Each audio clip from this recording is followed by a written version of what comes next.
Welcome to this edition of News Today, a series in which we discuss and briefly analyze the important news of the day. Let's have a look at today's main headlines. The Prime Minister participates in 525th birth anniversary celebrations of Meerabai in Mathura, Uttar Pradesh. The Supreme Court asks the centre to set up a fresh Delimitation Commission. The central government exempts the Indian Computer Emergency Response Team from the RTI Act of 2005. The Ministry of Rural Development and the Ministry of Agriculture and Farmers Welfare launches the training of Krishi Sakhis for the promotion of natural farming. The International Energy Agency releases the emissions from oil and gas operations in Net Zero Transitions report. For the first time, the Ministry of Health and Family Welfare introduces generic drugs for treating 4 rare diseases. Starting with the first main news, the Prime Minister participated in the 525th birth anniversary celebration of Sant Meerabai in Mathura, Uttar Pradesh. Meerabai was one of the great saint poets of the Bhakti movement. Before we look into the details of Meerabai, let's understand some basics about Bhakti movement. Bhakti means personal devotion to God. The Bhakti saints advocated for attaining God through devotion rather than adhering to rules, regulations, or societal structures. The tradition of Bhakti is classified into 2 categories. Sagun, that the worship of specific deities with anthropomorphic forms such as Shiva and Vishnu, and Nirgun, that was the worship of an abstract form of God. Coming back to the details of Meerabai, she was a Sagun Bhakt and held a deep devotion to Lord Krishna, whom she considered her husband. Let's have a look at her early life and marriage. She was born to a Rajput king Ratan Singh in Jodhpur, Rajasthan. In 1516, she was married to Bhojraj, who was the son of Rana Sanga and the Prince of Mewar, who died in 1521. When it comes to her devotion to Lord Krishna, she refused to be part of the royal household and moved to Vrindavan in the pursuit of her devotion. She is believed to have spent her last years in Dwarka. She composed her poems in the Rajasthan dialect of Hindi and Braj. Her most famous poems were Mere To Giridhar Gopal and Payoji Maine Ram Ratan Dhan Payo. Some of her poems were rendered in English by Robert Bly and Jane Hirschfield in Meerabai ecstatic poems. Also, she was a disciple of Saint Ravidas, who hailed from a caste considered untouchable, and her religious pursuits challenged societal norms for princesses and widows. Moving on to the next news, the Supreme Court has asked the centre to set up a fresh Delimitation Commission. The directions were issued on a plea seeking a proportional representation of the Limbu and Tamang tribal communities in Sikkim and West Bengal assemblies. The Supreme Court's decision was made to ensure the rights as guaranteed under Article 330 and 332 related to the reservation of seats for scheduled castes and scheduled tribes in the House of People and the legislative assemblies of states respectively. It was also to ensure the prevention of a violation of Article 14 related to the equality before law. Let's understand more about the Delimitation Commission. Under Article 82 of the Constitution, the Parliament enacts a Delimitation Act. It is responsible for the readjustment of constituencies of Lok Sabha and state assemblies after every census, and its decisions are considered final and cannot be challenged in any court.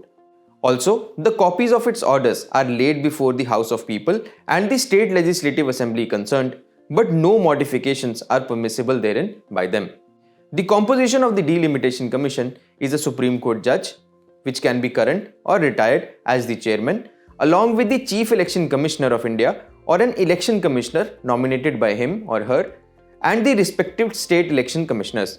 The Delimitation Commission has been set up 4 times since independence in 1952, 1963, 73 and 2002. In 1976, this 42nd constitutional amendment froze this delimitation exercise until the first census post the year 2000. However, in 2002, the 84th constitutional amendment further extended the freeze for 25 years till 2026.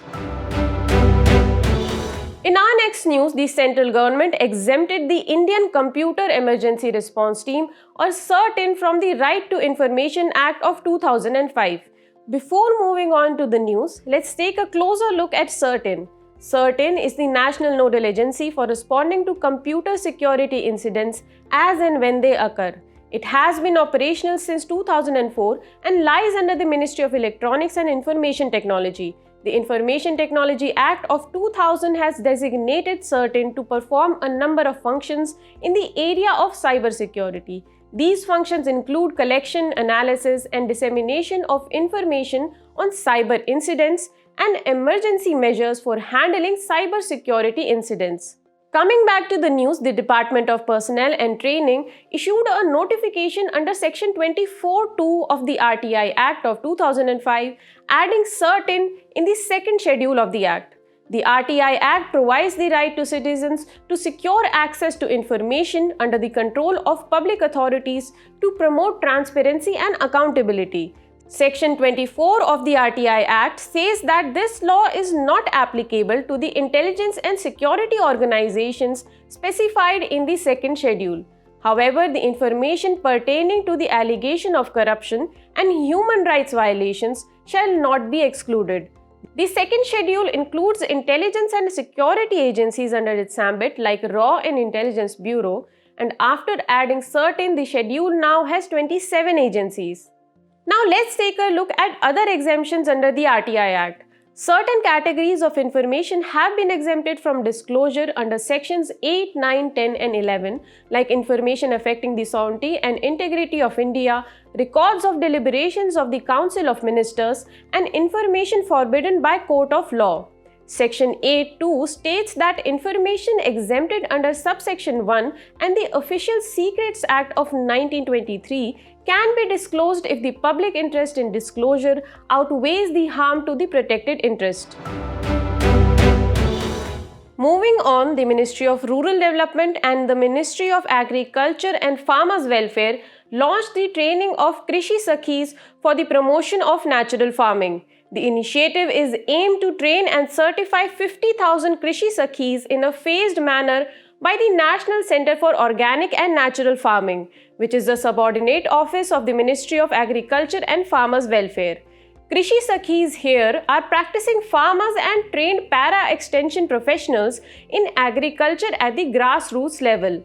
They encourage the adoption of environmentally friendly and economically viable agricultural methods by raising awareness.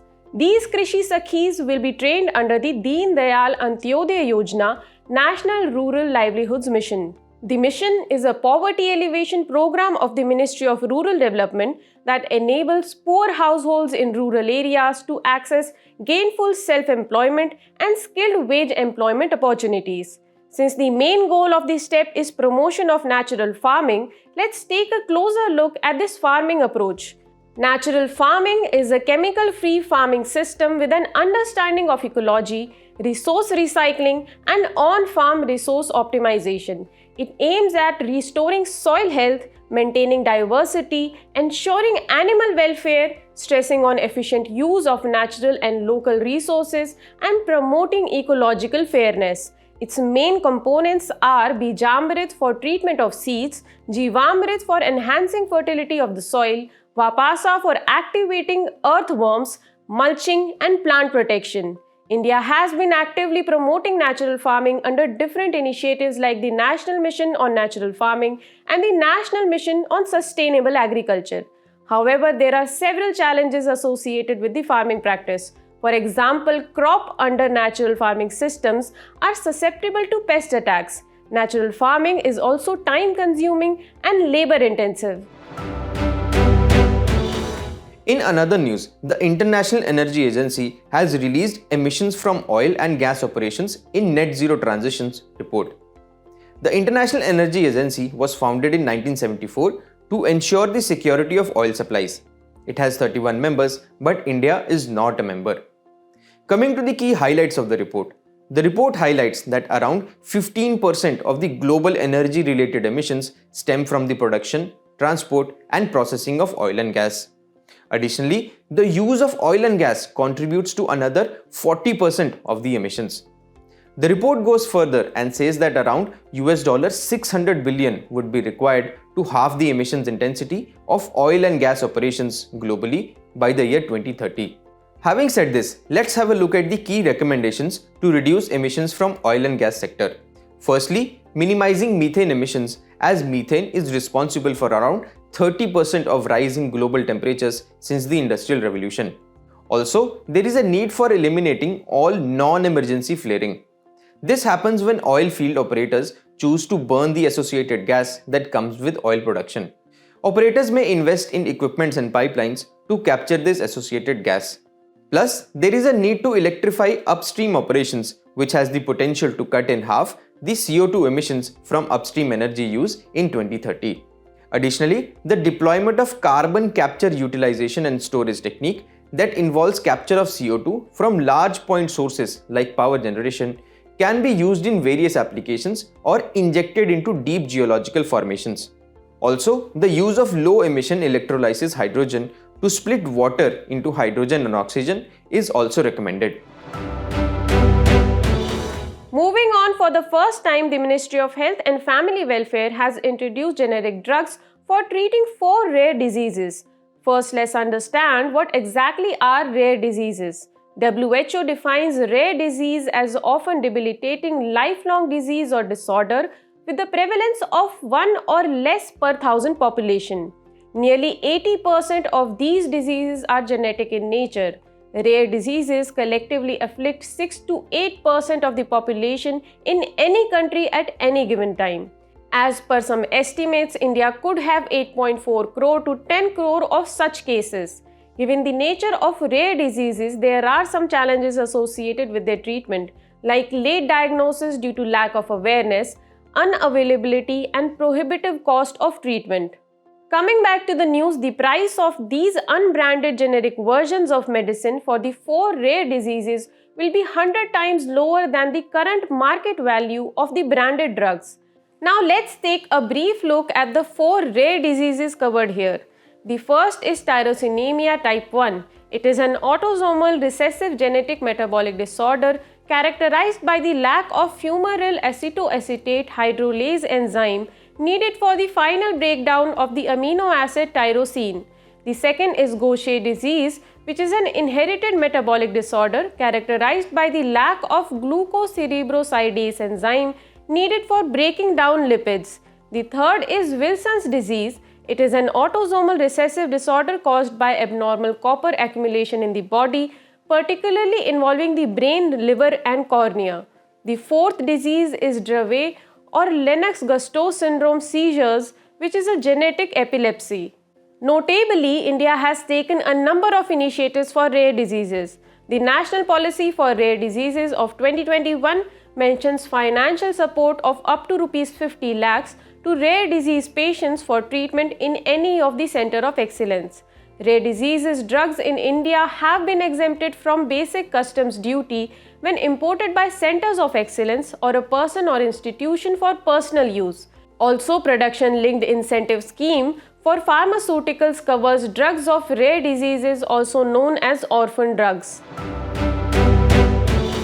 Now let's have a look at today's personality in news, which is Guru Tegh Bahadur. He is in news as recently his martyrdom day was observed. He is the 9th Guru of Sikhs and was born to Mata Nanki and Guru Har Gobind, the 6th Sikh Guru. He was married to Mata Gujri and was the father of Guru Gobind Singh, the 10th Guru. In childhood, he was called Tyagmal because of his ascetic nature. At 13 years of age, his remarkable bravery in a battle against a Mughal chieftain earned him the name Tegh Bahadur. His sermons were delivered in Sadukhdi and Braj languages. He was executed in the year 1675 on orders of Mughal Emperor Aurangzeb. During his life, he exhibited ethical values like courage of conviction, compassion, and empathy. As we conclude today's main news, let's go through some quick updates. The Bihar government has asked the centre to include recently amended laws in the 9th schedule. The 9th schedule was added to the constitution by the first Constitutional Amendment Act under Article 31B. India's banking liquidity deficit is at near 5-year high. In the banking system, liquidity deficit means banks do not have sufficient funds for credit demands by customers. The recently launched Noor Abu Dhabi of UAE is one of the world's largest standalone operational solar plant with a total capacity of 1.2 gigawatts. The Union Health Ministry is closely monitoring the reported outbreak of H9N2 in China. H9N2 is a subtype of influenza A virus which causes human influenza as well as bird flu. A study has revealed that even smaller earthquakes have their reflection in the ionosphere. Earthquakes generate ionospheric disturbances that are referred to as co-seismic ionospheric perturbations. The finance minister has assured that the customer data shared with the account aggregators is completely safe in India. An account aggregator is a type of RBI regulated entity with NBFC account aggregator license. The Agriculture and Processed Food Products Development Authority has facilitated the export of over 30 tons of cashew on the National Cashew Day. Native to Brazil, cashew was introduced in the Malabar coast in the 16th century. UN confirms the sexual spread of monkeypox in Congo for the first time as the country sees a record outbreak. It is an infectious disease caused by the monkeypox virus. Before we go, it's time to put your knowledge to the test in today's segment of Test Your Learning.